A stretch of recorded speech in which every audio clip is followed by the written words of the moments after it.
Parating na sila tatay at Kuya Arman. Pagbigay alam ni Joel, kumpleto silang magkaanak sa hapunan. Nagpahanda siya ng maraming pagkain para sa pag-welcome home ng tatay, ngayong araw kasi ang labas nito sa hospital. Sa wakas makakita ng labas si tatay, at hindi na puro nurse at mga doktor ang makikita nito. Ganoon ba? Ang cake, labas niyo na ate. Sabi niya sa hipag. Opo, naka-ready na sa mesa. Iyong lechon, ready na rin. Kanina pa inayos sa mesa ni Leo. Si hipag number 2. Okay, tawagin muna sila Kuya Leo at Kuya Rafael, ate. Para sabay namin salubungin si tatay. Utos niya dito. Umismid naman itong tinalikuran siya. Dati pa naman ay ganoon na talaga ang ugali ng hipag niya na iyon. Asawa ng Kuya Leo niya. Hindi niya rin alam kung bakit ganoon na lang ang pakikitungo nito sa kanya. Diyan na ba sila bunso? Si Kuya Rafael ang unang lumabas. Sumunod rin naman si Kuya Leo. Nakasimangot ang mukha nito, pero nang mapansing nakatingin siya dito. Agad rin namang ngumiti. Diyan na ba sila tatay? Tanong nito sa kanya. Oo, hali na kayo. Nasa labas na rin sila Joel at Boboy nakaabang na, tayong tatlo na lang wala. Wika niya. Tayo na. Ano pa ang hinihintay natin? Nauna nang naglakad si Kuya Leo, at sumunod naman sila ni Kuya Rafael. Nakahanda na ang hawak nilang tarpaulin, na may nakasulat na Welcomes Home Tatay. Hinintay nila muna ang paglabas nito sa kotse ni Arman. Una nito nilabas ang wheelchair, at sunod naman binuhat ni Arman si tatay. Ang laking pinayat nito, kaya naman kayang-kaya lang ni Arnon buhatin si tatay. Welcome home, tatay. Napaluhan na naman ito sa nasaksihan. Mga anak ko, luha ng kaligayahan. Welcome home po, lolo. Sina Zeke at Zion at iba pang mga apo nito kina Leo at Rafael. Mga apo ko, may emotional nitong niyakap ang namimiss nitong mga apo. Ang taba muna ha. Zeke, Zion siguro inubos nyo na ang tinda ng grocery, kaya lamubo yung pisngi nyo dalawa. Hindi po. Masarap lang po ang ulam palagi kaya kami tumaba. Wow naman, pahingi kong masarap. Natatawang pinisil nito ang mukha ng mga kambal. Opo, marami pong hinanda na pagkain si mommy para sa inyo. Tayo na po sa loob lolo, hinhila ni Zeke at Zion ang lolo nila sa loob ng bahay. Ate, una na kami sa loob ng bahay ha. Sunod na kayo. Rinig niyang sabi ni Joel. Kaagad naman siyang tumungo sa kapatid. Thank you ha. Sweet niyang ngiti. You're welcome. Sabay halik sa labi niya. Hoy, baka makita tayo. Agad namang nilayo ang sarili dito. So what? You don't want them to know, kung ano ang score natin dalawa. Na ano, ang sabihin natin sa kanila na nag-aano lang tayo, at walang relasyon, ganoon mo ba gustong malaman nilang lahat ha? Sabi niyang pinamiwingan ito. I'm sorry, sa mahinahong boses. Okay lang, pasensya rin kung napagtaasan kita ng boses. Sa ngayon secret muna okay. Ayaw ko maging masama ang tingin nila sa'yo. Kung maaari sana maging maingat tayo. Sabi niya nang talikuran niya ito, at pumasok na sa loob ng bahay. Nagsimula ng kumain ang lahat ng datnan niya, at nagkasayahan pa sa pagkain. Hindi rin naman nagtagal sumunod rin si Arman, at naupo sa bakanteng upo ang nasa tabi niya. Habang kumakain masaya ang kwentuhan, at bangayan sa maliit na bagay, pero naayos rin kaagad. Ang saya sa pakiramdam, na masayang nagkasama-sama sa hapagkainan. Maliban kay Isabel hindi ito nakisali sa usapan, tahimik lang nakikinig, at si Kuya Leo naman minsan lang magsalita at wala na. Parang mayroon hindi pagkaunawaan ang dalawa. Matapos kumain na si pagtayuan na, at tumungo sa sala para magpatunaw ng kinakain. Nakipag-inuman rin si Arman sa mga kapatid niya. Siya naman ay binihisan ng kambal, para magmukhang mabango bago matulog. Mommy, kaya po namin magbihis ni Zion. Big na po kami. Nakangiting pinisil niya ang ilong nito. Talaga, pero gusto ko pa rin kayo alagaan, kasi kayo ang baby ko. Sabi niyang masaya. Pero hindi na po kami baby. Big na po kami mommy. Kahit na, baby ko pa rin kayo. Hindi. Big na kami. Bago pa mag-tantrum si Zeke ay hindi na niya pinagpipilitan. Sige big na kayo. Sabi niyang walang magawa. Lumabas na siya sa silid ni Zeke at Zion, matapos linisin at bihisan. Tahimik na ang buong sala nang mapadaan siya sa madilim na bahagi. May nakita siyang taong nagtatalo banda roon. Hindi niya gaanong narinig, medyo may kalayuan ito mula sa kanya, pero nakukuryos siya, kaya naman mas lumapit pa siya dito, para marinig ang pinagtalunan ng dalawa, at dito pa sa madilim na lugar.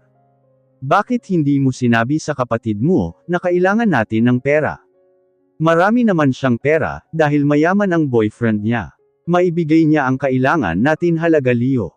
Kailan ka pa magsabi kung malala na ang sakit ni Jinky? Alam mo naman kung gaano kadelikado ang sakit ng anak mo. Sa galit na boses ni Isabel. Alam ko Isabel, pero naghahanap lang ako ng tiyempo para sabihin yun kay Bunso sa kalmadong boses nito. Aba Leo, bilis-bilisan mo. Dahil kung may masamang mangyari sa anak ko. Dahil sa mabagal mong kumilos. Maghiwalay na tayo. Iyan ang tandaan mo. Naiwang mag-isa si Leo sa madilim. Hindi naman makatiis si Doris hindi kausapin si Kuya Leo, lumabas siya sa halamanan na pinagkublian niya. Kuya Leo, sa mahinang boses. Bunso, nagulat ito sa pagsulpot niya mula sa madilim. Kahit hindi siya ang bunso, bunso pa rin ang tawag sa kanya. Anong ginawa mo dyan? Nakinig ka sa usapan namin ni Isabel. Kaagad siyang tumungo sa kapatid. Problemado ang mukha nito. Hindi yun mate at tago sa ngiti lang, kahit anong pilit, may bakas pa rin mabigat na problemang dinadala. Hindi ko sinasadya marinig. Bakit hindi mo sinabi sa akin, na may mabigat kayong problema mag-asawa? Kaya ba hindi nakasama si Jinky dahil may sakit siya ngayon? Tanong niya dito. Leukemia, iyon ang sabi ng doktor. Diyos ko, kailan pa? Nag-aalala niyang boses. Bago lang. Hindi namin alam kung saan kukuha ng pera para ipagamot ang pamangkin mo. Alam mo naman kulang lang sa pagkain ang kinikita ko. Humahagulgol ito ng iyak. Awang-awa naman siya sa kapatid. Anong sabi ng doktor? Gagaling pa ba siya ha? Makukuha pa ba ng gamot ang sakit ni Jinky? May takot sa kanyang boses. Oo, iyon ang sabi ng doktor niya, pero kailangan ng malaking pera, para sa mahabang gamutan ni Jinky, at hindi ko alam kung paano namin iraos iyon bunso. Hindi ko alam kung saan ako kukuha ng pera, nahihiya na ako sayo.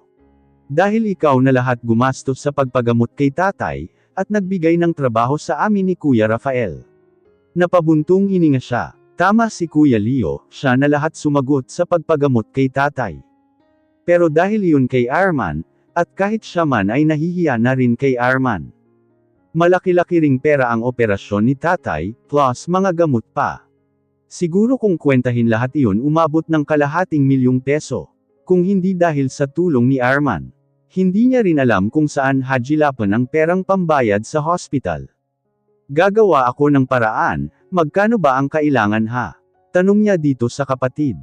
Pamangkin niya rin si Jinky, at ayaw rin naman niyang may masamang mangyari sa pamangkin. Salamat bunso. Huwag kang mag-alala, hulugan ko na lang sayo. Huwag na. Ang mahalaga gumaling si bunso. Sabi ng doktor ihanda raw namin ang 200,000. Napakagat siya sa kanyang labi. Walang 100,000 ang naipon niya sa grocery. Bago pa lang naman kasing tinayo. Hindi niya rin pwede ibigay iyon, dahil para iyon sa mga pangailangan nila sa bahay at iba pa. Napakalaking pera nga. Wala sa loob niyang sabi. Sinabi mo pa. Pero kung wala naman bunso okay lang. Makakahanap pa siguro ako ng ibang paraan, kung kinakailangan magbinta ako ng laman loob gagawin ko. Seryosong sabi nito sa kanya. Nakukonsensya naman siya sa nadinig.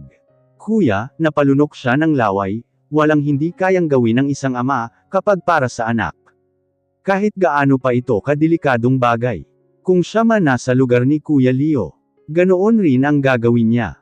Abala siya sa pagkukwenta ng kita niya sa araw-araw sa grocery, kung ilan na ang naipon niya sa araw-araw. Hindi pa rin sapat sa perang kailangan ni Kuya Leo. Pinambayad na kasi niya sa lahat ng bills dito sa bahay, at pinasahod naman ang iba pang pera. Maliit na lang ang natirang pera, kung makakaipon siya ulit, matatagalan pa lalo pa dito rin nila kinukuha lahat ng mga ginagastos sa pang-araw-araw, nahihiya na kasi siyang humingi kay Arman, or tumanggap ng pera galing dito. Naramdaman niyang may humulik sa kanyang balikat, at papunta sa punong tainga niya. Napapitlag siya sa ginawa nito, pakiramdam niya may nabubuhay na kung ano sa kanyang katawan. Arman sa namaos niyang boses. I miss you, pabulong nitong sabi. May ginagawa ako dito, dahilan niya sa lalaki. I need you now, mamaya na iyan. Napel-iyad siya nang maramdaman ang mga kamay nito sa ibang party ng katawan niya. Baka biglang may papasok sa pinto, at makita tayo dito. No, they are all asleep. Pabulong nitong sabi sa kanyang tainga, at basta na lang nitong kinagat ng buo ang tainga niya. Ramdam niya ang kakaibang sensation, gumagapang sa buong katawan niya. Arman, sambit niya. Humarap siya dito, at ramdam niya ang pinagmamalaki nito. Ngayon lang niya napansin na nakatapis lang ito ng towel. Bagong polygo, kaya naman pala ang bango nito. Bulong niya. Nilamon nito ang kanyang bibig at ginagalugad. Hindi niya alam kung paano humulik, ito ang first kiss niya. Sinipsip nito ang dila niya, pakiramdam tuloy niya nakasama ang kanyang kaluluwa sa ginawa nito. Nang magsawa sa paghalik, ay gumapang ang halik nito sa kanyang leeg pababa, at sa chest niya. Hindi niya namamalayang wala na siyang papaano nito mabilis natanggal ang suot na wala man lang kahirap-hirap inalis. Napilitan siyang ibuka ang mga mata, nang maramdaman pinutol ang paghalik sa katawan niya. Hindi niya naman napigilan ang sariling bibig, mapang-angga sa nakitang larawan sa kanyang harapan. Para kasi itong walang pakialam, nakaano sa harapan niya. Nawala kahit anong sapin sa katawan. Hindi niya alam na ganito pala kaganda ang katawan ng lalaking ito. Oh my gulay, iyan ba ang kanya? Hindi kaya siya himatayin kaagad. You can breath. Napalunok siya ng laway sa narinig. Ha? Parang batang tanong niya sabay turo sa nito. Yes honey. Napakamot ito sa ulo. Baka makagat ko iyan. Nahihiyang sabi niya. Hindi niya alam kung paano ito gawin. Come on, just try it. Parang robot siyang sumunod sa lalaki. Nang inig ang mga kamay niyang hawakan ito. Minsan na rin siyang nakakita ng scene sa TV, at siguro naman pareho lang siguro sa actual kung gagayahin niya. Bahala na. That's right, yes honey. Ginaganahan naman siya nang maramdamang gusto nito ang ginawa niya, pero ang hindi niya napaghandaan ang ginawa nito. Nakaramdam siya ng pagsusuka, pero pinilit niya rin ulit sa takot na baka magalit ito sa kanya. Gusto niya itong maging maligaya sa feeling niya. Mas ginalingan niya pa. Naramdaman niyang bumagal ang paghinga nito, marahil malapit na itong matapos. Malapit na ako honey, at parang sako naman siyang binuhat ni Arman sa ere, at basta na lang ginawa sa kanya. Aray, ang sakit, wika niya. Sorry, hinalikan siya nito sa noo, at maingat hiniga sa kama, na hindi inalis ang pagkakayakap nito sa kanya. Magkadikit pa rin sila. Are you okay? May pag-aalalang tanong sa kanya. Bakit ganun? Do you want me to stop? Niyakap niya ito. Ayaw niya namang matapos. Kakayanin niya ito, sa una lang mahirap. Hindi. Tuloy mo lang, Arman. Sabi niyang nakikiusap. Are you sure? Oo. Nabigla lang ako kanina. Siya na ang unang humulik sa lalaki. Nang hindi pa rin ito kumilos. Gumanti ito ng halik. Malakas niyang bulong. Napapalitan ng kakaibang sensation ang kanina lang ay masakit na pakiramdam.